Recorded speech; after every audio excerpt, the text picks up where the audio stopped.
Boa noite, Nova muito boa noite a todos e boa noite, Luís, e obrigado pelo convite. Obrigado à Associação de Basquetebol da Guarda pelo convite e é com muito gosto que aqui estou. Como disseste, temos aqui vários temas para abordar. Eu não trouxe uma apresentação preparada, um PowerPoint preparado, portanto, vamos falando dos tópicos um a um. E as pessoas, à medida que forem ouvindo, podem também indo perguntar as dúvidas que possam ter eventualmente e pronto, fazemos a apresentação e fazemos o webinar deste modo, combinado? Muito bem, Luís, passando então aqui para o primeiro ponto, e se calhar é o melhor ponto de partida, a importância da alimentação e da nutrição no atleta. Pronto, neste caso falamos a apresentação é um bocadinho mais direcionada para o basquetebol, mas falando assim de uma maneira geral, principalmente há que dar importância antes de pensarmos no atleta, há que pensar no indivíduo. Portanto, há que garantir que o indivíduo tenha um bom estado de saúde. Portanto, isto consegue-se perceber também através da sua alimentação, não é? Vendo ou percebendo quais são os seus hábitos, se come de um pouco de tudo, se tem algum déficit nutricional ou alguma falta de algum grupo de alimentos que pode levar a esse déficit nutricional. Portanto, antes de começar a pensar no atleta, há que pensar nestas questões mais gerais que dizem respeito a todos os indivíduos, não é? Sejam desportistas ou não, e só depois sim pensar, pronto, na saúde do atleta. Falando aqui, pronto, passando para a saúde do atleta, é importante garantir, acima de tudo, que o atleta tenha energia suficiente para treinar e também energia suficiente para fazer o resto das atividades que faz ao longo do dia. Isto porque se o atleta mantiver sistematicamente um aporte de energia inferior àquele que necessita para treinar, para jogar, para eventualmente haver um aumento de massa muscular, para render mais na sua prática desportiva, se houver esse déficit, existirão mais tarde depois déficits também a nível da sua saúde e a nível nutricional, que depois podem levar a outras complicações. Portanto, garantir uma boa ingestão de calorias, isto consegue-se através de uma estimativa do gasto energético do atleta, dependendo da modalidade e até dependendo da posição que cada atleta ocupa em campo. Consegue-se saber, ou há maneiras para fazer uma previsão do o seu gasto calórico. Portanto, é importante haver esta garantia de um bom aporte calórico. E depois a nutrição e a alimentação, e aqui os nutricionistas têm um papel importante, que é gerir e também, ou tentar manter a composição corporal do atleta e procurar sempre a melhor composição corporal para a função que ele desempenha em campo, não é? Falando agora do basquetebol, uma composição corporal que um poste, não é? Os postes já à partida têm mais choque, estão mais envolvidos num contacto mais direto, portanto, aí sim é mais importante se calhar serem mais fortes ou até terem um pouco mais de massa gorda do que um base, mais veloz, com mudanças de direção mais rápidas, e aí sim aqui o fator massa gorda pode ser um indicador positivo e relevante a trabalhar. Portanto, gerir e manter a composição corporal é algo que acontece não só desde a pré-época até depois ou durante o decorrer de toda a época, por isto mesmo, porque o impacto que o nosso peso tem na nossa atividade ou na nossa prática desportiva acaba por ter muita influência não só no rendimento, mas também na prevenção de algumas lesões que são potenciadas ou devido ao excesso de massa gorda. E se falarmos aqui de outras práticas esportivas, a massa muscular também, que faz parte dos tecidos que nós temos no nosso corpo. A massa muscular no basquetebol é importante, mas noutros esportes também acaba por ser mais importante controlar, porque é ela que depois indica se o atleta, no caso de halterofilismo e de esportes até mais dedicados à musculação, acaba por ser um fator pronto, que é decisivo no desempenho dos atletas. Por isso, pronto, destacar e dar importância aqui à composição corporal, porque é algo muito evidente e algo bastante importante pronto, na vida de um desportista. Muito bem, e a alimentação é importante nestes tópicos que eu destaquei, mas também depois no momento da lesão, seja na recuperação de lesões, na otimização desse tempo de recuperação, seja na prevenção de lesão, a alimentação também tem um grande impacto, porque um atleta ou mais bem nutrido acaba por ter um rendimento melhor e à partida a sua taxa ou a ocorrência de lesões também acaba por ser um bocadinho mais baixa. E quando se lesionam, um atleta que esteja mais bem preparado a nível nutricional também acaba por ter uma recuperação mais rápida.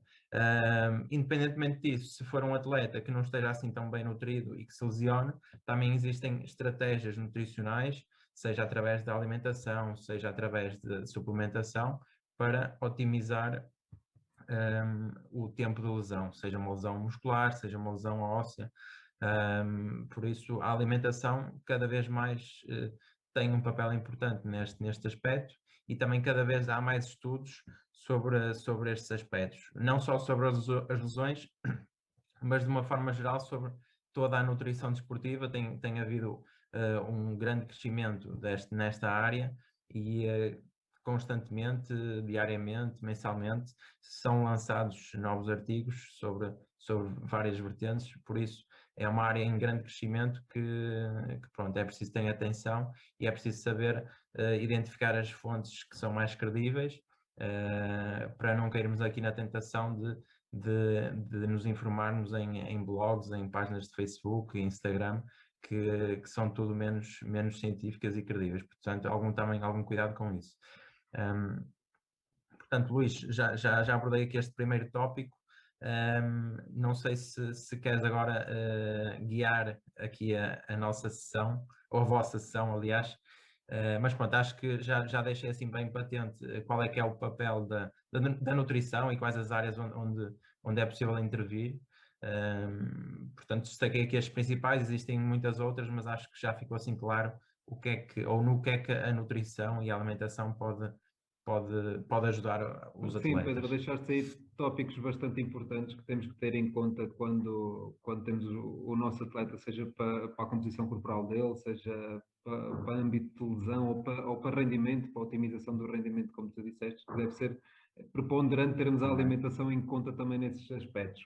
Nós temos aqui uma pergunta do João Henriques, no entanto, vamos deixá-la para o terceiro tópico, João, porque faz parte dos objetivos em si, e depois já colocaremos a pergunta ao Pedro em relação a esses objetivos. Para já, Pedro, diz-me, neste tempo que estamos a viver, quais é que são os efeitos que tens visto que têm ocorrido nos atletas, principalmente? Porque neste momento estamos a viver uma época muito sedentária, em que acabamos de ter pouca atividade física e temos muita tentação a fazer também uma má alimentação, não é? Como é que tu vês Certo. esses aspectos? O que é que tu achas que isto vai trazer a longo prazo ou até mesmo a curto prazo, não é?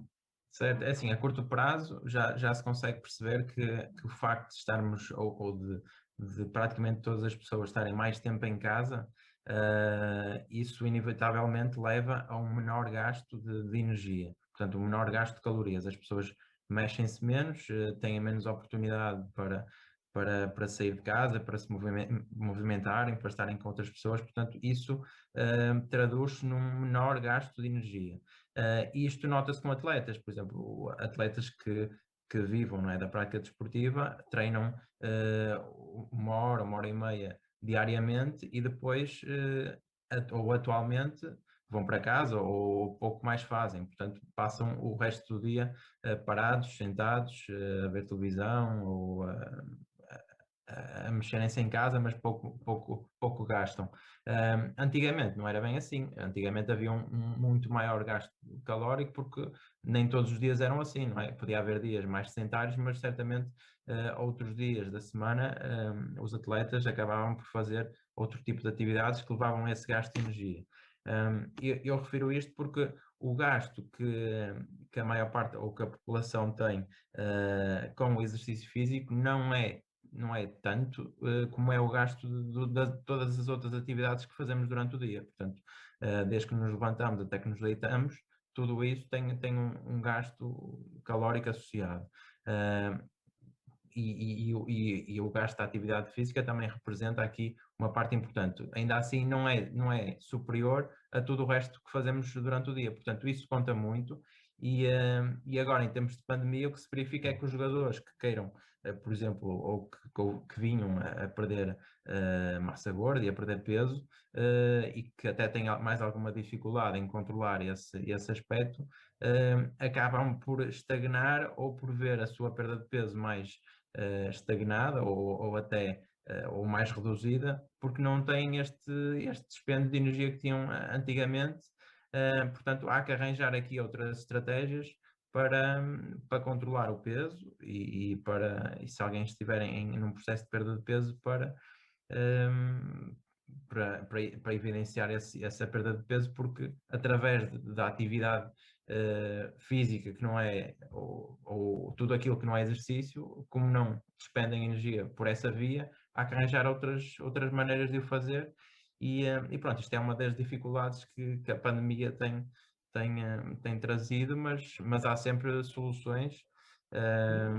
Não pela via da atividade física, mas por outras vias, pela via da alimentação, dá sempre para fazer outro tipo de abordagens, não é? Há que ser um bocadinho mais rigoroso ou um bocadinho mais restritivo também no plano alimentar, e à partida com essas estratégias consegue-se ultrapassar.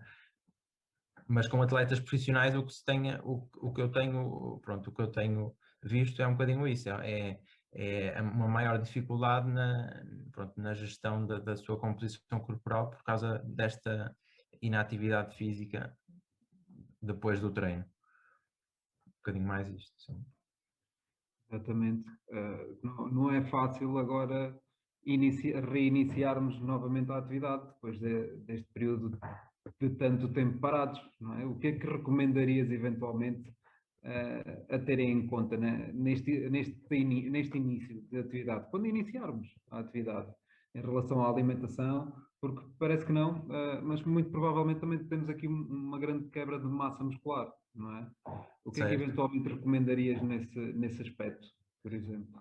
É assim, à partida, se for uma pessoa que já se alimente bem e que durante a pandemia tenha tido uma alimentação bem controlada e dentro daquilo que é um padrão, pronto, saudável, a minha recomendação seria tentar até ou alocar ou certos alimentos para determinados momentos do dia, por exemplo, e também já vamos falar um bocadinho mais à frente.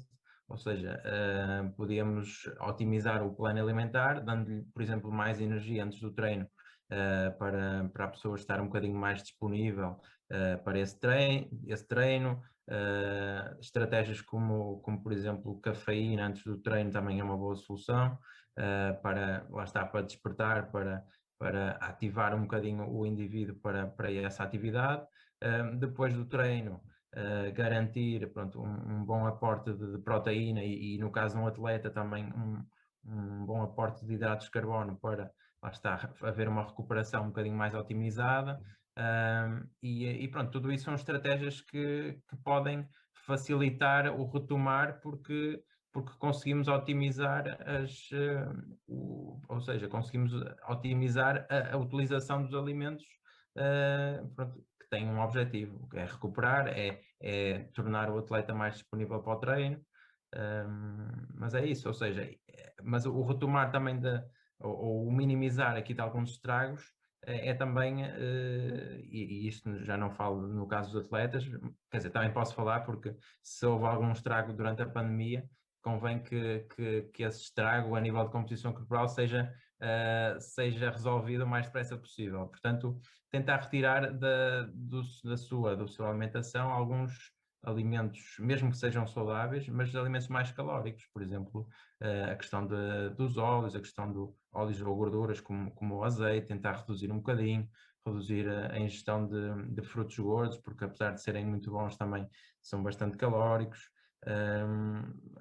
Tudo o que seja pastelaria e bolachas e chocolates que muitas vezes estão na despensa para ocasiões especiais, tudo isso, mesmo que sejam ingeridas, ou mesmo que seja ingerida em pouca quantidade, se for diariamente e se for várias vezes por dia, representam pronto, uma ingestão calórica muito grande, e todas estas pequenas mudanças, depois com o retomar da atividade, acabam por fazer uma grande diferença, porque conseguimos poupar, imaginemos, 300 calorias por dia, isso ao fim de uma semana e ao fim de um mês tem um impacto muito grande.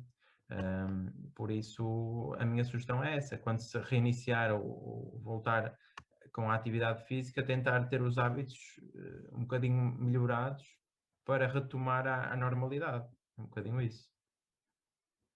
Lá está, e é muito importante quando se prende a perdas de massa gorda, que eventualmente fomos acumulando durante esta pausa, mas depois também temos o inverso, não é? Numa fase inicial, depois também queremos ali melhorar o rendimento e temos Sim. situações em que não ganharam peso, perderam peso, mas à conta de perda de massa muscular também. E Sim, nesse aí o sentido, treino, pronto, aí Pedro, qual é que achas que deveria ser a nossa intervenção? Ou a nossa sugestão, de forma a que melhoremos o rendimento dos nossos atletas, sim, com a ajuda da nutrição em si. sim, Qual é que é a melhor prática em si, em termos de rendimento esportivo, sim, numa fase inicial, quando sairmos da pandemia, para melhorarmos em termos de massa muscular, nesse caso, a quem certo. está no inverso daquilo que disseste agora. Certo. Aí, pronto, o treino também tem um papel importante, porque dependendo do tipo de treino conseguimos estimular mais o crescimento de massa muscular. Pronto, mas no que toca aqui à massa muscular, uma premissa que temos aqui que garantir é uma quantidade de proteína ideal, ou garantir uma certa quantidade de proteína por dia. Não é preciso comer ou ingerir quantidades exorbitantes de proteína, porque não vamos tirar partido disso. Existem quantidades recomendadas, que no caso dos atletas vão desde 1,6 a 2,2 gramas por quilo de peso por dia. Portanto, e os atletas de esportes mais de força geralmente consomem o patamar superior ou até um bocadinho mais, e se calhar os atletas de desportos mais de endurance estão um bocadinho mais para baixo, para as 1,6 gramas por quilo de peso por dia.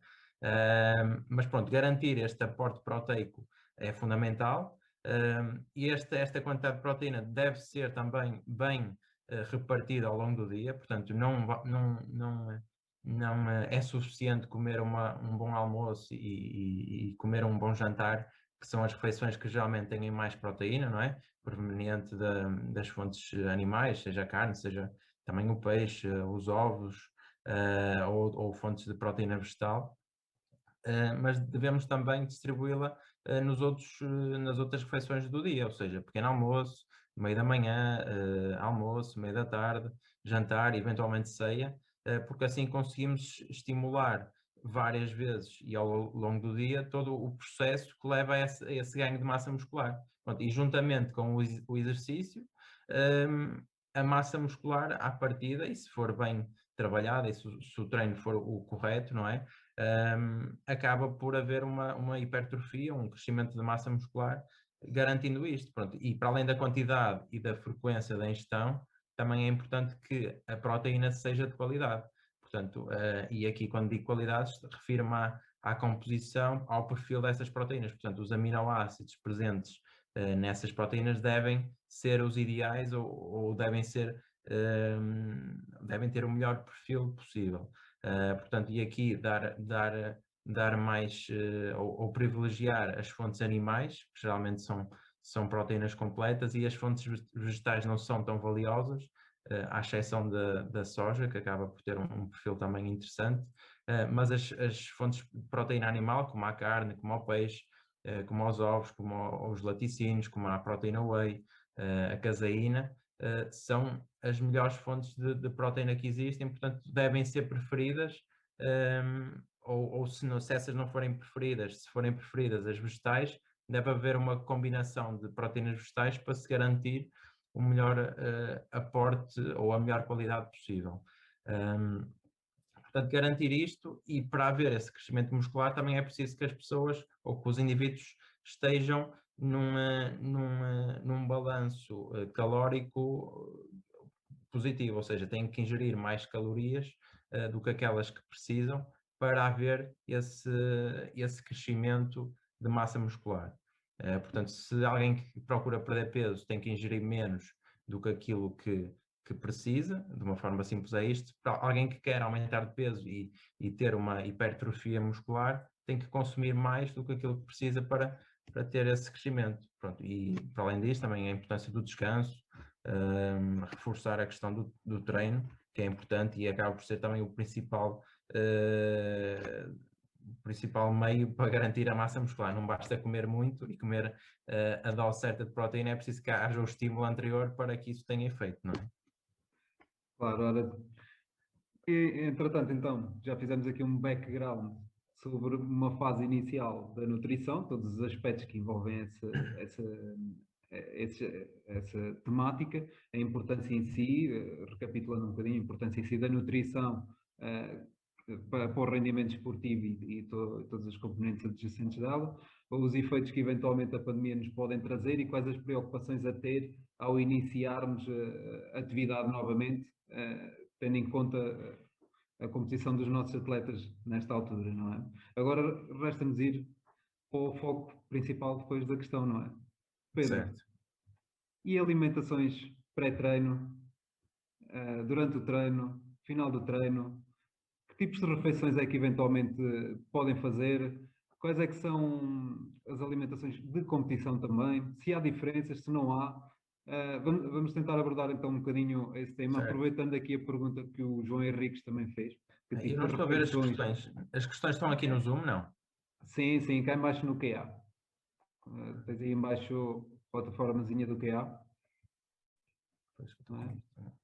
Aqui há, Consegues exatamente. abrir? Ok. Boa, exatamente. Então, o que nos podes dizer em relação a isso, Pedro? Em relação à alimentação pré-treino, pós-treino, alimentação pré-competição, intra-competição, se eventualmente for conveniente, ou pós-competição, o que nos tens a dizer sobre isso? Ok. Pronto, começando aqui pela alimentação pré-treino, ou seja, toda a refeição que geralmente é feita antes de iniciarmos o treino. Há que haver um principal foco nas fontes de hidratos de carbono, porque são elas, são os hidratos de carbono o principal, digamos assim, combustível da nossa atividade, o combustível dos nossos músculos, digamos assim. E quando falo dos hidratos de carbono, falo de alimentos como o pão, como as massas, como o arroz, a batata, a própria fruta, o mel, a compota, tudo isso são fontes de hidratos de carbono ou de açúcares, se quisermos chamar. Portanto, garantir que existe um bom aporte destes alimentos, dependendo da atividade, a quantidade deve ser diferente, ou seja, atividades, por exemplo, como maratonas ou desportos de endurance ainda com uma distância superior a maratonas, devem ter um aporte energético bastante elevado. No caso do basquetebol, não existe ou não é preciso dar tanto destaque a isto nos dias anteriores, mas pronto, garantir um aporte suficiente de hidratos de carbono também é importante, porque lá está, se o atleta não estiver bem preparado para jogar, a preparação também se inclui aqui na parte da nutrição, portanto, um atleta mais ou com uma nutrição bem feita e bem executada consegue render mais em campo. Portanto, dar prioridade às fontes de hidratos de carbono e não dar tanta prioridade a fontes de proteína e de gordura, porque acabam por não ser tão importantes depois na atividade. Na questão da gordura, até pode ser prejudicial um atleta consumir fontes de gordura, por exemplo, uma refeição, se for um almoço que antecede um determinado treino, uma refeição com peixes gordos, com azeite, com abacate, com até frutos gordos, tudo isso não é recomendado, porque a gordura acaba por atrasar e dificultar um bocadinho a digestão. Também não é recomendado que haja uma grande ingestão de proteína, porque acaba por ser também um bocadinho mais difícil de digerir e pode eventualmente prejudicar depois a performance dos jogadores. Mas lá está, pode haver na mesma uma quantidade de proteína, mas não deve ser tão substancial como no caso dos hidratos de carbono. Portanto, são estes, ou seja, o foco numa refeição pré-treino são os alimentos que são ricos e são boas fontes de hidratos de carbono. Ok? Portanto, se estivermos a falar de um jogo que é feito à meia da manhã, o pequeno almoço poderá ser feito 2 horas antes, preferencialmente, ou até 1h30 antes, e dependendo da capacidade de digestão do atleta, até podemos, se o atleta se sentir bem, até podemos atrasar mais um bocadinho a refeição, até no máximo uma hora antes, mais do que isso é melhor não arriscar, porque é mais difícil de digerir. 2 horas antes.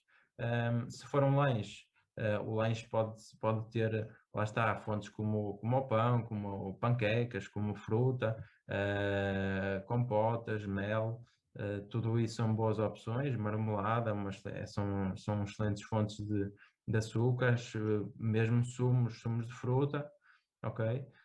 Portanto, tudo isso garante que quando o atleta iniciar a sua atividade vai ter as suas reservas bem nutridas ou bem preenchidas para depois render um bocadinho mais. Isto falando da refeição que antecede o jogo. Agora, é preciso também haver uma preparação antes disto, ou seja, haver uma preparação pelo menos no dia anterior, no caso do basquetebol, em que esse dia anterior deve ser também bem preenchido e bem completo com boas fontes de hidratos de carbono, ok? O basquetebol não é uma atividade que dura 20 nem meia hora, portanto, como dura um bocadinho mais, é necessário, e como é um tipo de atividade, é uma atividade intensa e com vários momentos de alta intensidade, portanto, é bom que o atleta chegue ao dia do jogo bem repleto de hidratos de carbono, neste caso, glicogênio muscular, que irá ser o principal combustível do atleta no dia do jogo. Portanto, é isso. A refeição anterior, destacar e dar mais importância a fontes como o pão, como a massa, como as panquecas, como bolachas até mais simples, não bolachas assim muito processadas, bolachas como aquelas de milho, de arroz, flocos de aveia, tudo isso são boas fontes de hidratos que devem ser consumidas por atletas, sejam eles de que escalão forem. Ok. Então, era mesmo isso que te ia dizer. Temos aqui algumas questões em relação a isso. Quais é que seriam, se eventualmente há diferenças na alimentação pré e pergunta, por exemplo, o Daniel, as diferenças na alimentação pré e pós-atividade física, tanto do adulto como para a população infantil-juvenil. E temos aqui o Hugo Santos também a perguntar para atletas de formação. Há diferenças nesses parâmetros, Pedro? Sim, há diferenças na quantidade que é preciso dar aos atletas, não é? E um atleta sénior precisa ou gasta mais calorias e precisa mais de energia do que um atleta de uma idade ou de um escalão inferior. Portanto, em termos de opções, elas são as mesmas. Agora, em termos de quantidade, aí é que é preciso haver um ajuste, não é? Um atleta de sub-12 certamente não consegue comer a quantidade que um atleta sénior come, porque também não necessita disso. Não tem um gasto de energia tão grande como um atleta sénior. Portanto, há diferenças a nível de quantidade, sim, mas de opções não. Pronto, e dando aqui exemplos, ou seja, já falamos de refeições, por exemplo, de refeições, digamos assim, mais ligeiras antes do jogo. Se estivermos a falar de um jogo após, por exemplo, após o almoço, um jogo por volta das 4 horas, um atleta sénior pode perfeitamente preencher mais de metade do seu prato com uma fonte de hidratos, seja arroz, massa, batata ou outros cereais. Preferir ter sumo em vez de água, preferir, por exemplo, frutas um bocadinho mais calóricas, como no caso da banana, da maçã ou até uvas, por exemplo. Comer, se quiser, um bolo assim mais simples, com pouca gordura, que também pode dar mais alguns hidratos para esse jogo. Portanto, são todas estratégias que podem ser usadas para garantir que o atleta tenha energia para esse jogo. Ok? E muitas vezes, quando é necessário comer uma quantidade assim tão substancial, mais no dia anterior ou até 2 dias antes, até preferir fontes de açúcar, fontes de hidratos fontes mais líquidas, porque através dos alimentos líquidos conseguimos ingerir uma maior quantidade de energia sem ficar tão cheios. Portanto, pode ser uma boa estratégia também quando é necessário comer mais. É uma boa estratégia preferir os alimentos mais líquidos por causa disso. Não nos sentirmos cheios, não é? Certo. Não Certo. andarmos a arrastar pelo campo Isto, fora. pronto, Não é? no caso no caso de... Só esclarecendo aí uma questão que me surgiu, que eventualmente pode ajudar toda a gente nesse aspecto. Favoreces mais um índice glicémico, e estamos a falar num pré-treino ou eventualmente pré-competição. Favoreces mais alimentos com elevado índice glicémico ou mais baixo? Certo, aí pronto, essa questão é um bocadinho controversa, porque há pessoas que quando ingerem ou seja, alimentos ricos ou com um índice glicémico maior, passado 45 minutos ou 60, podem sentir algum cansaço e pode existir uma hipoglicemia que depois se reflete depois numa perda de rendimento do atleta. Mas geralmente se houver uma mistura de fontes mais rápidas e fontes mais complexas, ou seja, com um índice glicémico mais baixo, à partida não há grande problema. Ou seja, se no almoço nós conjugarmos fontes como o pão, como o arroz, como o sumo de fruta, como a fruta, à partida o impacto depois glicémico não será tão elevado. Agora, isto também depende muito de pessoa para pessoa. Há pessoas que sentem o tal, são raras, mas sentem a tal quebra de rendimento e até cansaço, mas muitas outras não sentem e, por exemplo, numa refeição pré-treino, mesmo 20, 30 minutos antes de jogarem, consomem fontes como marmelada, como bolachas Maria, ou até sumos e sentem-se bem com isso. E pronto, e ao fazer isso até conseguem elevar e ter ali uma ingestão de energia razoável e que permite depois estar mais disponível para a atividade. Okay? Portanto, se for uma refeição, por exemplo, a 3, 4 horas de jogo, preferir talvez as fontes mais complexas e deixar um bocadinho de parte as fontes mais rápidas de energia, porque não há necessidade dessa energia. Mas lá está, se for uma refeição próxima do jogo, à partida, depende muito também da sensação e da reação que a pessoa tem, e para isso há que testar antes, há que testar em treino, há que testar durante os treinos, para que depois no dia de jogo não haja nenhuma experiência nova que depois leva à quebra de rendimento do jogador. Portanto, isto aplica-se não só esta questão dos alimentos, mas se estivermos a falar de suplementos, é importante haver sempre um teste antes ou testar bem o suplemento durante o treino e depois, em dia de jogo, poder utilizá-lo de forma mais segura para não haver riscos de falta de uma má digestão ou de um impacto mais negativo no atleta. Ora, então, resumidamente, Pedro, por aquilo que fui apanhando, não é? Corrige-me se estiver enganado. No pré-treino e eventualmente pré-competição, fazendo aqui um apanhado de tudo, devemos garantir sempre um bom aporte de energia, certo, certo? Compensando mais com hidratos de carbono, que preferencialmente deveriam ser mais de forma complexos para não atingir um índice elevado de glicemia ali, não é? certo, Para não termos uma hiperglicemia, ou eventualmente o contrário, ser demasiado baixo certo, e gastarmos tudo logo ali no início e criar uma hipoglicemia, evitar gorduras e evitar uma grande ingestão de proteína derivada à sua digestão depois de ser mais nefasta, não é? certo, Certo? exatamente. Sendo que então há algumas refeições que poderemos aplicar no pré-treino ou na pré-competição, passa mais pelo pão, pelas bolachas de arroz que falaste, não é? O São mel opções, são boas opções. e mais duas ou três opções. Que dirias de opções? Ou seja, se for uma refeição mais leve, um lanche, podemos optar pela fruta, podemos optar pelos sumos de fruta, podemos optar pelas compotas, pelas geleias, pelo mel, pela marmelada. Podemos optar pelos frutos secos, ou seja, as tâmaras, as uvas passas, as sultanas, os alperces.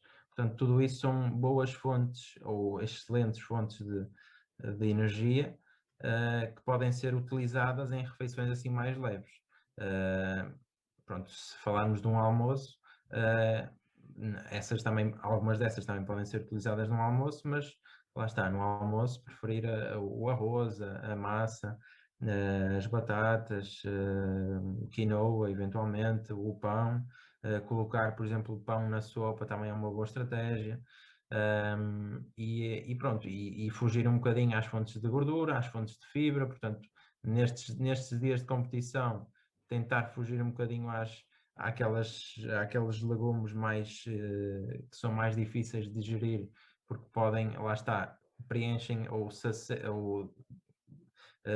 refletem mais em saciedade e assim deixamos de comer o que interessa, que neste caso são as fontes de hidratos, portanto, Ora, fugir um bocadinho da gordura, da fibra e pronto, e não dar tanta importância à proteína no dia de jogo, porque no dia de jogo queremos é ter energia e, uh, e bem, é basicamente fazendo uma pequena brincadeira, agora estavas a falar em relação a legumes e estou a imaginar qualquer um dos meus atletas a chegar antes do treino com uma couve na mão. Ah, não, acho que aí por esse lado não vai muito, não é? Mas certo. seria também um ponto importante, não é? Pronto, basicamente isso tudo, preferencialmente uma hora antes a uma hora e meia do treino, não é? Mais ou menos entre uma hora e meia. Ou Depois temos aqui até um bocadinho mais, sim. um bocadinho mais. Sim. Depois tens aqui uma pergunta bastante pertinente, eu não sei se já viste, entretanto, Pedro, do Já Hugo vi. Santos também, que é a ingestão de determinados alimentos, a sua quantidade de tempo ou quantidade de treino, que pode afetar o crescimento de atletas ou mais jovens. Penso que esteja aqui a perguntar até que ponto é que eventualmente influencia o crescimento, não é, Hugo? Se não estou em erro. Certo. Ok. Uh, Podes Sim, dizer acerca disto, Pedro, antes de passarmos para a pós-competição ou para o intra, ou sim, o pós-treino ou para o rendimento, lá está. intra-competição? O rendimento dos atletas e o crescimento pode ficar afetado se, se a ingestão calórica, destes atletas mais jovens não for suficiente. Ou seja, se repararmos, por exemplo, num atraso do crescimento, uma estagnação, conseguimos perceber que o atleta não está a alimentar-se devidamente, não está a ingerir as calorias que precisa para crescer e para treinar, portanto está aí num estado de déficit de calorias, num déficit calórico que, para além de ser prejudicial para o seu rendimento desportivo, é acima de tudo prejudicial para o seu crescimento e para a sua saúde. Portanto, isso consegue-se perceber, pronto, seja pelo cansaço que ele apresenta, seja pelo rendimento inferior que ele apresenta, mas pelo crescimento que estagna, isso consegue-se perceber. Mas lá está, não tem a ver com a ingestão de determinados alimentos, tem a ver sim com a ingestão insuficiente de calorias durante um período de tempo. Portanto, nesse caso, temos que fazer aquilo que há bocadinho disse, mas da forma contrária, ou seja, enriquecer, seja, por exemplo, as sopas com mais azeite, fornecer frutos gordos, porque são frutos com uma grande densidade energética, e rapidamente, fazendo este tipo de estratégias, conseguimos reverter essa situação de estagnação da evolução do peso e do crescimento, porque conseguimos dar a volta por cima e o atleta passa a alimentar-se e a ter a energia necessária para treinar, para crescer, e pronto, acima de tudo, torna-se mais saudável com essas mudanças. Ora, Hugo, espero que tenhas ficado esclarecido em relação a isso. E temos aqui outra pergunta, Pedro, voltando aqui um bocadinho atrás, está Sim, aqui no bate-papo, sim, que sim. é, voltando aqui um bocadinho atrás à parte da pandemia, Uhum. que nos diz que, face ao impacto do confinamento, existe e qual a necessidade de suplementação de vitamina D e quais é que poderão ser as consequências no desempenho desportivo resultantes de uma possível carência dessa vitamina. O que é que nos podes dizer em relação a isso, Sim, Pedro? assim, em relação, pronto, à vitamina D, diz-se muita coisa, há muitos estudos, mas pronto, ainda não há assim uma evidência muito robusta em torno da vitamina D. Sabe-se que pode ter um papel importante no sistema imunitário, portanto, alguém que tenha uma carência de vitamina D pode estar mais suscetível, ou pode ter um sistema imunitário um bocadinho mais deprimido. E pronto, não estar tão pronto para combater algumas agressões externas, digamos assim. E também, pronto, a vitamina D tem um papel importante no crescimento, no crescimento da massa óssea, na sua manutenção. Portanto, nestes pontos, parece haver um consenso. Agora, em tudo o resto que se diz, mesmo em relação aqui à prevenção do Covid e tudo mais, ainda pronto, não há assim evidência muito forte, portanto não vale a pena apostar muito nisso, e nem vale a pena falarmos muito disso aqui. Agora, a consequência, exato, a falta de vitamina D e os níveis mais baixos podem ser agravados por causa da pandemia, porque estamos mais em casa, e se não fizermos uma suplementação em vitamina D, à partida, como apanhamos menos sol, ou não temos oportunidade para apanhar sol, também não temos maneira de produzir vitamina D de uma forma, pronto, suficiente, e por isso é que existe pronto, um grande déficit de vitamina D na maior parte da população, porque lá está, não se expõe ao sol e e como não faz uma suplementação nas devidas condições, ou não a faz, pronto, não consegue combater essa possível carência. Lá está, mas agora consequências a nível desportivo, não há assim grande ou muita coisa que eu possa dizer, porque não há muita coisa comprovada também. É mais, lá está, essa questão do sistema imunitário que pode ficar afetada, mas de resto não há assim uma grande evidência que me permita recomendar vitamina D a torto e a direito. E pronto, não o faço por causa disso. Ora, e se estivermos a falar na questão, então, terminando agora a parte do início do treino, não é? Passando agora mais para o final, e quais é que seriam as tuas recomendações em relação à recuperação no pós-treino? Pergunta também aqui o Hugo Santos, ou na pós-competição, não é? Se eventualmente há diferenças ou não, o que é que nos podes dizer em relação ao pós-treino e à Sim, pós-competição? existem diferenças, acima de tudo, pronto, na questão da proteína, porque os hidratos de carbono também devem estar presentes numa refeição pós-treino, se o objetivo for recuperar o mais depressa possível para um possível jogo que haja no dia seguinte, um possível treino que haja no dia seguinte. Aí os hidratos de carbono e todas aquelas fontes que falamos devem ser preferidas também.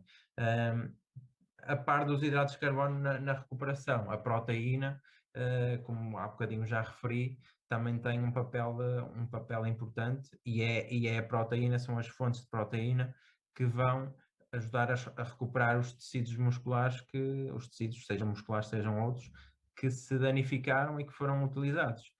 Portanto, um atleta que não ingira uma boa quantidade de proteína, seja na refeição após o treino, seja durante o seu dia, vai ter depois não vai ter ganhos de massa muscular, não vai conseguir recuperar de forma mais eficiente os músculos que utilizou, aquela sensação de inchaço, de inflamação muscular vai durar mais tempo a passar. Portanto, há que garantir aqui uma boa ingestão de fontes de proteína e pronto, se for uma refeição, seja almoço, seja jantar, preferir pronto, as carnes mais magras, os peixes, sejam eles magros, sejam eles gordos, se bem que os gordos têm, falo do salmão, falo da sardinha, da cavala, da dourada, têm mais ômega 3 e por isso também são boas fontes que os atletas devem procurar com regularidade, devem consumir com regularidade. Se falarmos, e falando também de outras fontes, a questão dos ovos, no caso de proteínas vegetais, soluções como o tofu acabam por ser mais interessantes porque são provenientes da soja e a soja, como já disse, acaba por ser a proteína mais interessante do reino vegetal. Se estivermos a falar de um lanche ou de uma refeição mais leve depois do jogo, podemos preferir os iogurtes proteicos, também têm uma quantidade de proteína bem interessante para se ingerir depois do treino. Eventualmente uma sandes com fiambre, com queijo, com ovo, são boas sugestões.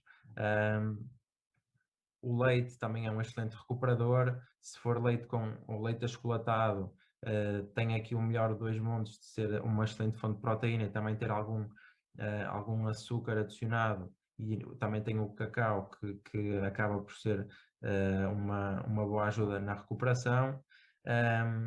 Se recorremos à suplementação, podemos preferir suplementos como a proteína whey, que acaba por ser a fonte proteica mais valiosa e com um perfil de aminoácidos mais interessante. Fontes de proteína como a caseína também é mais interessante, também é interessante. Portanto, há aqui uma série de estratégias, não é preciso estar sempre a repetir a mesma refeição, é possível, ou é possível garantir uma boa recuperação com uma panóplia de diferentes opções. Por isso, pronto, acho que já falei um bocadinho desta questão e lá está, não é preciso estarmos sempre a consumir as mesmas coisas, podemos variar pronto, e ser na mesma eficientes na nossa recuperação. Lá está, garantindo uma boa quantidade de proteína e também uma boa quantidade de hidratos, se o objetivo for recuperar a parte energética o mais depressa possível. Porque também é possível gerar aqui algumas adaptações ao treino, se o atleta depois não consumir hidratos depois do treino. Mas isto também é outro tema, ou seja, ao não fazermos isto, conseguimos otimizar outras vias energéticas, caso seja necessário. Pronto, no caso do basquetebol não há tanta essa necessidade, mas no caso de corridas mais longas, por exemplo, ou ciclismo, por exemplo, há essa necessidade de otimizar outras fontes de obtenção de energia. Pronto, de uma maneira simples é isto. Ora. Então, nada melhor do que um leite achocolatado no final do treino. Já estou mesmo a ver, não é? Certo. Em relação... Não tem que ser todos os dias, mas é uma opção que é permitida, sim. Sim, pronto, lá está. Resumidamente, no final do treino, eventualmente prevalentear uma boa fonte de proteína e bons hidratos de carbono, não é? Uma boa quantidade, novamente, também de hidratos de carbono. Há alguma diferença? Nós temos aqui uma pergunta em relação à cafeína, mas já lá iremos a seguir, Sim. que será mais para os ergogénicos. Em relação à competição ou ao treino, devemos privilegiar alguma diferença? Ou tem mais dentro do basquetebol, devido à intensidade intermitente do desporto em si, há alguma diferença? Assim, não há grandes diferenças no tipo de opções. Depois, o que se pode gerir aqui seria a quantidade de hidratos, porque assim, de proteína ela deve ser sempre semelhante. No caso da proteína, pronto, rondar ali as 30 gramas, as 25 gramas é uma quantidade boa e mais do que suficiente para se conseguirem as adaptações e a recuperação que queremos. Agora, no caso dos hidratos de carbono, podemos gerir, ou seja, se o atleta vai ter, de vez em quando, há competições de todos os dias e nesse caso há que privilegiar e que aumentar um bocadinho a quantidade de hidratos. Portanto, essa pode ser uma alteração. Agora, se for um treino, se for uma semana de, por exemplo, 2 semanas de treinos consecutivos sem jogos, em que não há aqui nenhum período competitivo, não há necessidade de ingerir energia por aí além. Aí sim, manter a quantidade proteica, mas se calhar não ingerir tantos hidratos após o treino.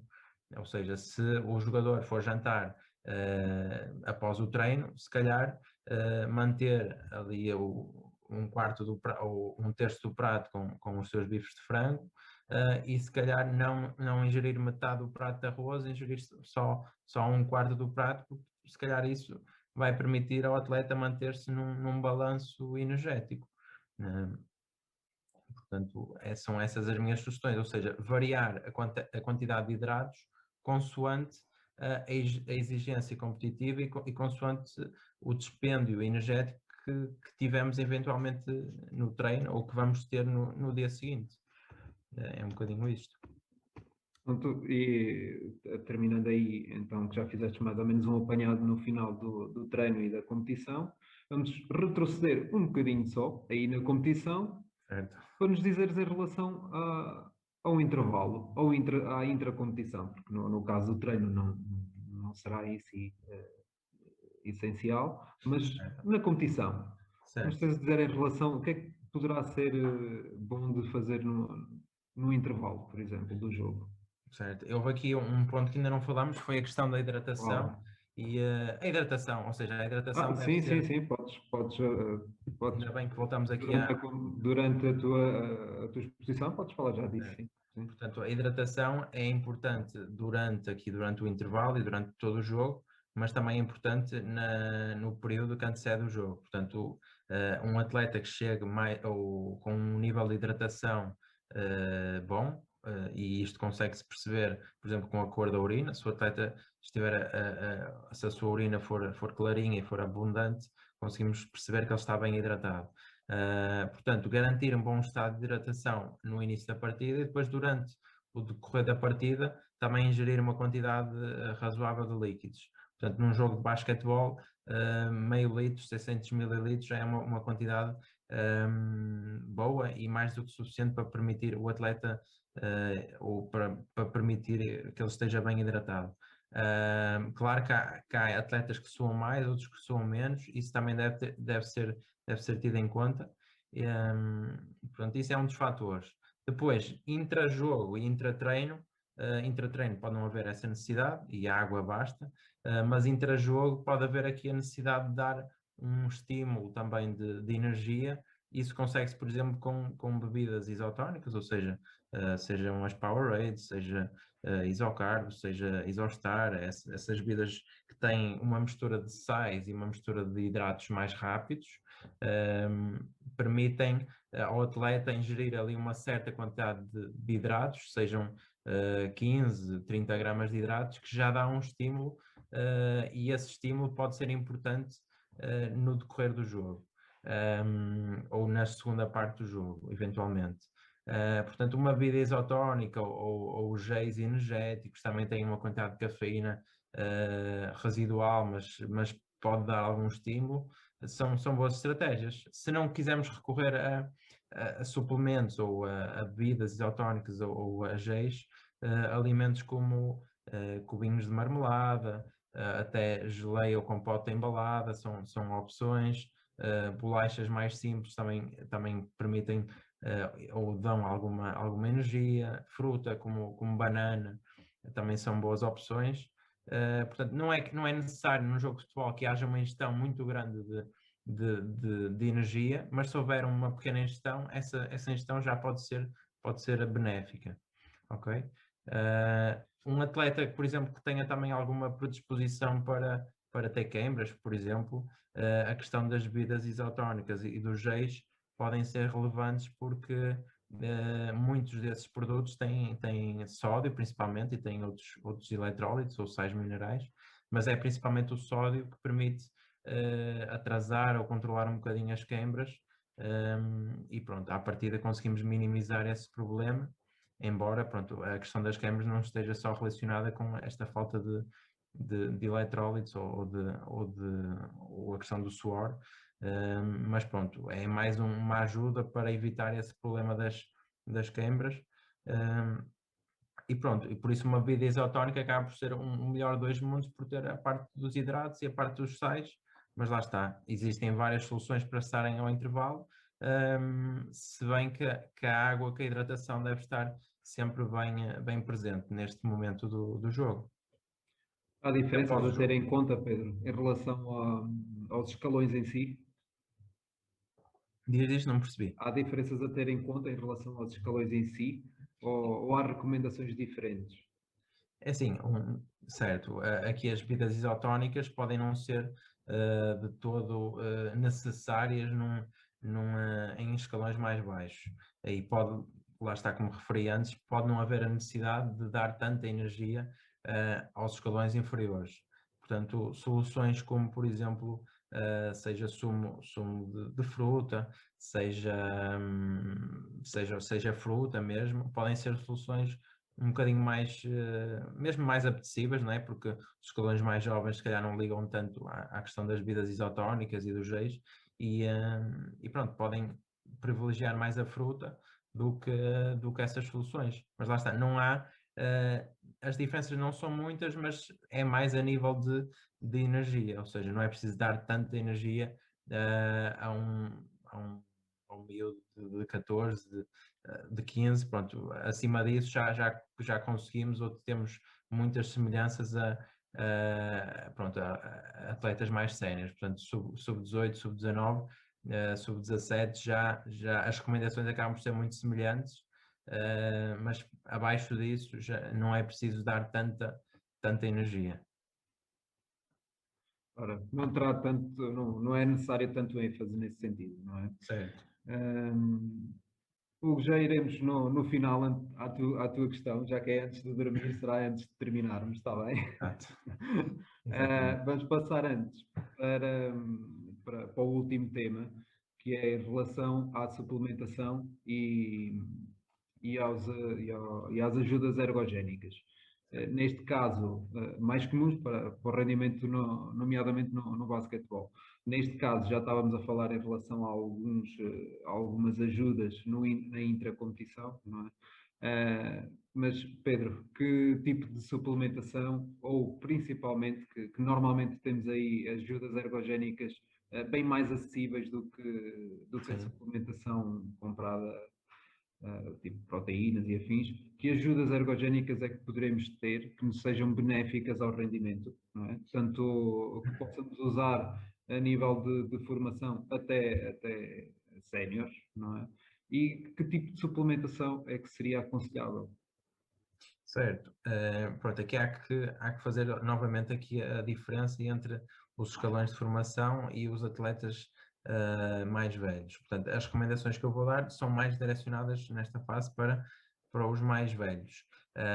Existem muitos suplementos no mercado, mas a maior parte deles não, ou praticamente todos eles, não têm grande evidência científica. Destacamos apenas 5 ou 6 e desses 5 ou 6, alguns ou certos suplementos são mais direcionados para atividades como o basquetebol. A cafeína é um suplemento que pode ser utilizado praticamente por todas as modalidades. No caso do basquetebol, pronto, tem o seu impacto, porque um atleta que ingere cafeína, seja através de suplementos, seja através de fontes de cafeína, como o caso do café, do chá verde, de outras fontes, do guaraná, por exemplo, consegue ter uma quantidade suficiente para permitir um estímulo que leve à melhoria do seu rendimento. A quantidade que é necessária são cerca de ou entre 3 a 6 miligramas por quilo de peso, isto para atletas adultos. Isto consegue-se, por exemplo, com dois ou três cafés, dependendo da fonte do café, do grau de torre e tudo mais. Se conseguimos atingir ali as 200 miligramas ou um bocadinho mais, já há algum estímulo. Okay? Isto também depende de pessoa para pessoa, por isso há que testar antes de aplicar isto em jogo. E o café tem a vantagem, ou a cafeína neste caso, tem a vantagem de estimular a pessoa, de retardar a fadiga, de retardar a sensação de cansaço, sensação de fadiga, e este estímulo é que depois permite ao atleta render um bocadinho mais em campo e lá está, utilizar da melhor forma esse suplemento para estimular e para melhorar o seu rendimento.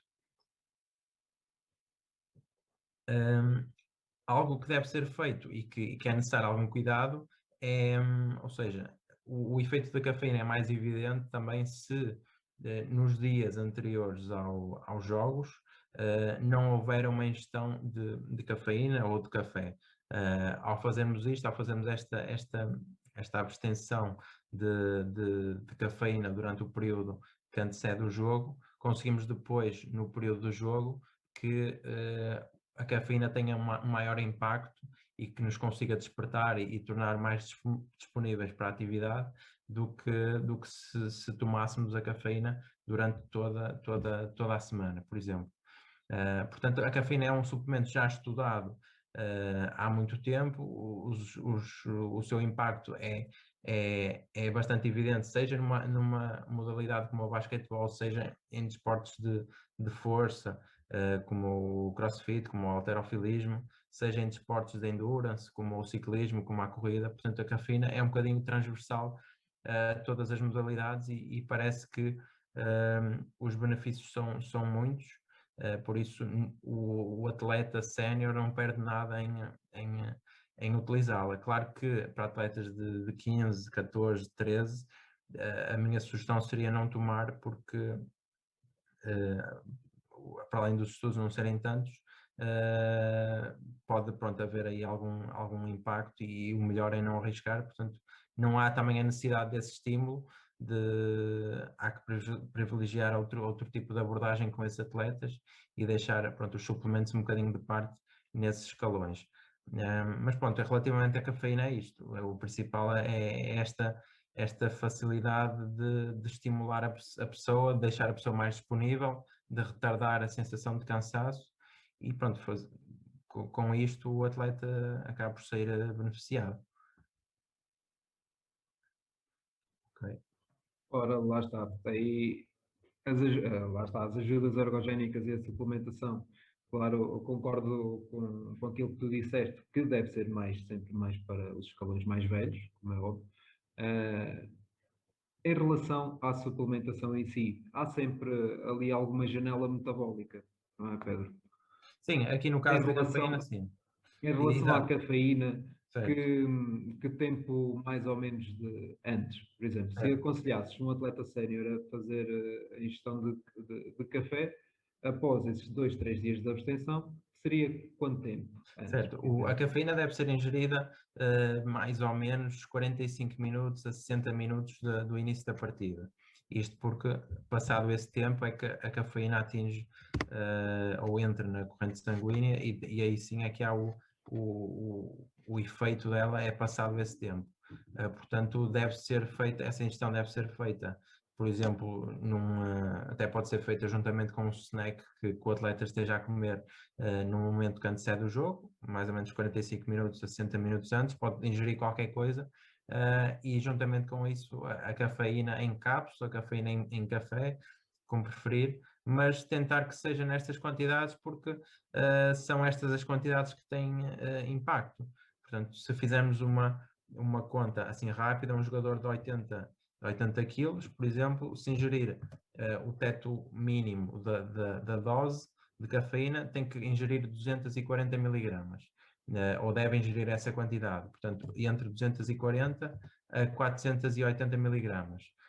As 240 ainda se consegue com café, embora pronto, seja difícil, tenham que tomar 2, 3 cafés, se calhar mais 3 do que 2, mas consegue-se com a cafeína em cápsula de uma forma bastante simples, porque cada cápsula geralmente tem 100 ou 200 miligramas, e assim, pronto, assim temos também a certeza da quantidade que estamos a tomar, porque através do café não temos, porque existem muitas variáveis que afetam a quantidade de cafeína que está num café.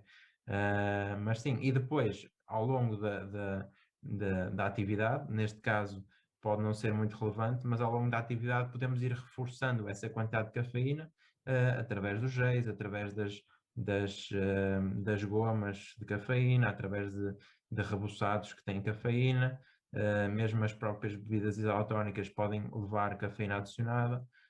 Portanto, tudo isso são estratégias que permitem tornar o atleta mais desperto, mais focado, mais atento até, e pronto, um atleta menos cansado, menos fatigado, principalmente na parte final, pode fazer a diferença. Esses roçadinhos de café, agora de facto é interessante, porque isso é algo simples de adquirir. Poderão fazer assim tanta relevância, por exemplo, no intervalo, Pedro? Sim, não têm, no caso do basquetebol, pode não fazer muita diferença. Agora, em atividades mais longas, como um caso de um ultra trail, ou mesmo um trail, uma prova de ciclismo de 4, 5 horas, todas essas pequenas ingestões de cafeína, que geralmente também estão associadas à ingestão de hidratos mais simples, fazem a diferença. No caso do basquete pode não fazer, mas isso é importante noutras modalidades também. Foi aproveitando aí a tua sugestão, não é? Porque é um rochadinho de 5 cêntimos, que eventualmente poderia ser uma boa ajuda ergogénica. Sim, não dá nesse caso, não dá para contabilizar ou não dá para quantificar a quantidade de cafeína que tem, mas certamente se são feitos com café, devem ter algo. Exatamente. Portanto, continuando aí dentro da janela metabólica, e já que falaste em vários desportos que estão associados, há sempre, no final de um treino, ou eventualmente, neste caso, também podemos referir em relação à competição, há sempre aquela associação da proteína e da janela metabólica dos 30 minutos. Achas que no final, em relação à suplementação, neste caso, mais ligado, claro está, aos escalões mais velhos, principalmente séniores, achas que faz sentido essa suplementação ou se faz sentido, que janela metabólica é que deve ter? Sim, a janela existe, ou não durante 30 minutos, mas durante até mais tempo, porque o estímulo do treino permite que a pessoa fique mais suscetível e que a ingestão proteica que venha a seguir tenha mais impacto do que teria se o indivíduo não tivesse treinado. Mas lá está, uma ingestão proteica a seguir a um treino, seja ela pela via da suplementação, seja ela pela via de uma refeição completa, não é? Através dos alimentos mesmo, toda ela é benéfica, ou seja, é importante haver uma ingestão proteica. Não existe esse mito da janela da oportunidade, já está um bocadinho passado, porque sabe-se que o estímulo do treino dura durante até vários dias. Por isso é importante garantir uma ingestão proteica a seguir ao treino, mas depois durante todo o período posterior a esse treino, seja a refeição seguinte, seja depois o lanche seguinte, tudo isso é importante. Ora, ou seja, no final, não é necessário que seja mesmo no final do treino ou da competição em si, não é? Há bastante tempo, exatamente. Não tem que ser antes. Há sempre esse mito aí envolto da janela metabólica dos Sim. 30 minutos, e se não for ali já não tens não. hipótese, já não vale nada. Já não é bem assim, não é? Exatamente. Há algum suplemento em si que recomendes para além da proteína, que eventualmente seja benéfico no final da competição? Sim, há um suplemento que pode fazer sentido neste tipo de atividade, e lá está, mais direcionado para atletas adultos, que é a creatina. Não tem que ser tomada no final do treino, mas provavelmente, ou do que se sabe, é que no final do treino ou no final de uma atividade, a sua absorção é um bocadinho melhor. e se for juntamente com uma boa fonte de hidratos e de proteína, a sua absorção e a sua entrada no músculo acaba por ser um bocadinho superior.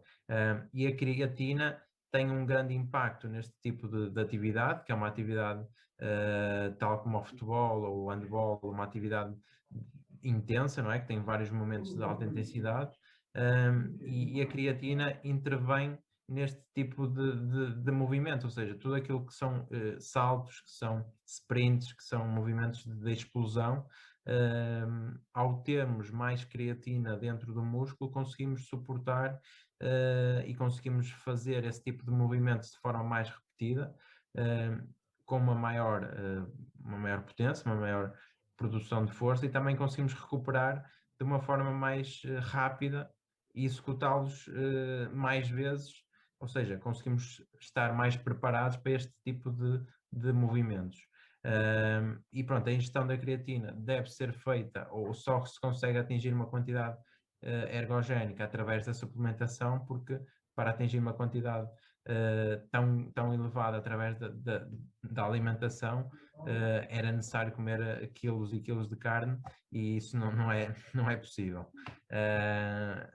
Lá está, mas é uma suplementação bastante segura, que tem vários tipos de modo ou de protocolos de utilização. O mais comum e o que mais se recomenda é uma quantidade diária tomada de forma, pronto, uma quantidade mais reduzida, que são entre 3 a 5 gramas diariamente, durante toda a época, ou durante o período em que queremos essas vantagens. E existe outro tipo de protocolo, que são 20 gramas durante mais ou menos uma semana, e depois essa fase de manutenção das 3 a 5 gramas durante o resto do período. Isto porque, passado mais ou menos um mês dessa suplementação, entre 3 a 5 gramas, conseguimos ter a quantidade certa ou a quantidade suficiente de creatina para nos dar essa vantagem. No caso do basquetebol faz todo o sentido, no caso também de musculação também faz todo o sentido. Atividades como o crossfit, como desportos de explosão, de sprint, 100 metros, 200, 400, essa é uma via energética que é bastante utilizada, não é? Acaba por ser o movimento mais explosivo que utiliza essa via da fosfocreatina, e ao termos mais creatina no músculo conseguimos reciclar essa via de forma mais eficiente, e lá está, beneficiamos com isso. E portanto também existe alguma evidência na parte da recuperação muscular, na parte do crescimento muscular, e pronto, é um suplemento bastante seguro, já estudado há dezenas de anos, e daquilo que se sabe, é algo que deve estar bem presente num atleta, porque o atleta só vai tirar benefícios disso, e vai beneficiar com isso. Portanto, juntar a cafeína, juntar a creatina, são assim 2 suplementos bastante seguros, e que dão sempre nem que sejam 2%, 3% de vantagem, já pode fazer a diferença. Porque a creatina tem sido amplamente investigada e faz parte já do grupo A não é da comissão de dopagem, já não estou Não, bem. está na categoria dos mais seguros, com mais evidência. Exatamente, por causa dessa investigação abundante, e faz todo o sentido ao nosso desporto, porque na realidade aumenta o rendimento desportivo em si. Certo. Quando bem utilizado, sim. Quando bem utilizado, exatamente. Nas devidas doses que tu acabaste de nos dizer agora, e que é ótimo sabermos isso, essas duas formas de poder utilizar. Pedro, por fim, temos aqui uma pergunta do Hugo que nos remete aos alimentos que aconselharias antes de dormir para reabastecer os músculos esgotados. O que nos dizes em relação a isso? Para que nos ajude a construir e reparar a musculatura que eventualmente foi danificada. Muito bem. Portanto, num período noturno, e há bocadinho foste buscar a questão do índice glicémico, pode ser importante, para não haver um impacto tão grande, pode ser importante e faz mais sentido que quando não há necessidade pronto, de reabastecer os músculos esgotados de uma forma tão rápida, ao preferirmos fontes com um índice glicémico mais baixo, acabamos por ter uma recuperação, pronto, mais, digamos assim, mais suave e até mais saudável, porque o impacto no nosso organismo não vai ser tão elevado. Portanto, se quisermos ter aqui uma recuperação bastante eficiente, preferirmos aqui fontes de hidratos e também fontes de proteína, não é? Juntar aqui o melhor dos dois para recuperar não só a parte energética, mas também a parte muscular, não é? Portanto, preferir aqui alimentos, por exemplo, seja leite, seja também aveia é uma boa opção, pão também é uma boa opção, tudo aquilo que eu falei um bocadinho há bocado são boas opções, mesmo fontes como o ovo, se quisermos, iogurtes proteicos eventualmente podem fazer mais sentido num período noturno. Existem também alguns suplementos, no caso da caseína, que é uma fonte proteica com uma digestão um bocadinho mais lenta, que permite a recuperação de forma mais sustentada ao longo da noite, ou seja, é absorvida de forma mais sustentada, portanto é por isso mais recomendada para este período noturno. Se não quisermos recorrer a suplementos, lá está, fontes proteicas, seja o leite, seja eventualmente alguma bebida vegetal, os iogurtes magros, proteicos, fugir um bocadinho ou fugir dos iogurtes gregos e com mais gordura, porque não são interessantes na recuperação. E os queijos magros também são uma boa opção. A parte energética pode ser recuperada, lá está, através de alimentos com um índice glicémico mais baixo, e aqui destacar os pães com mais de mistura, fugir um bocadinho do pão branco, porque lá está, tem um impacto um bocadinho superior, fugir dos cereais de pequeno almoço, porque também são assim mais açucarados e o seu impacto glicémico é maior, mas tudo isso, tirando isso, pronto, a aveia é uma boa opção, bolachas assim mais simples também podem ser uma boa opção. Eu deixaria uma sugestão, Pedro. Vê se concordas comigo, eu sou da área do fitness também, e eventualmente também faço às vezes uma alimentação mais com fontes de caseína, e eventualmente um requeijão com uma canela no final, para quem gosta, é boa uma ideia. boa adição, não é? Requeijão, queijo fresco também é uma boa opção. E pronto, comendo esse tipo de opções, conseguimos recuperar não só a parte muscular e também a parte energética, se for se for necessário, né? Se for o foco, também através das fontes de hidratos é uma boa opção. Ali no final, para terminar o dia, vai-se Certo, bastante bem, não é? é uma boa opção. Ora, Pedro, ver só aqui se há mais alguma questão. Parece que não. Não, acho que já conseguimos falar um bocadinho de tudo. Sim, já respondemos aqui a todas. Eu estava, entretanto, a concluir, a ver se havia mais alguma questão, mas parece-me que, entretanto, já concluímos as perguntas todas e os temas que tínhamos para abordar. Como estava fazendo Aqui, assim um apanhado só de uma refeição base, não é? Para um dia, seria, por exemplo, ter ali um pão no início do treino, uma hora e meia antes, pãozinho com fiambre, eventualmente a acompanhar com um sumo de fruta, não é? é uma boa Uma hora opção. e meia antes, mais ou menos. Se estivermos a falar de um atleta sénior que eventualmente beba ali um café antes de ir para o jogo, ali Sim, 45 minutinhos, 60 minutos antes do jogo, entrarem de facto em jogo, a meio do jogo, para atletas séniores utilizarem ou uma bebida isotónica, eventualmente, uma ajuda ergogénica aí no meio, certo. e no final, um leite achocolatado. Nada melhor. Sim, Os restantes são todos inferiores, ou seja, porque sim, o leite leite achocolatado achocolatado, fica sempre na memória. um suplemento proteico é uma boa solução, ou mesmo Exatamente. uma refeição, ou beber o tal leite achocolatado e depois, após isso, chegar a casa e fazer uma refeição mais completa Exatamente, uma refeição e, completa. e a recuperação está garantida desse modo.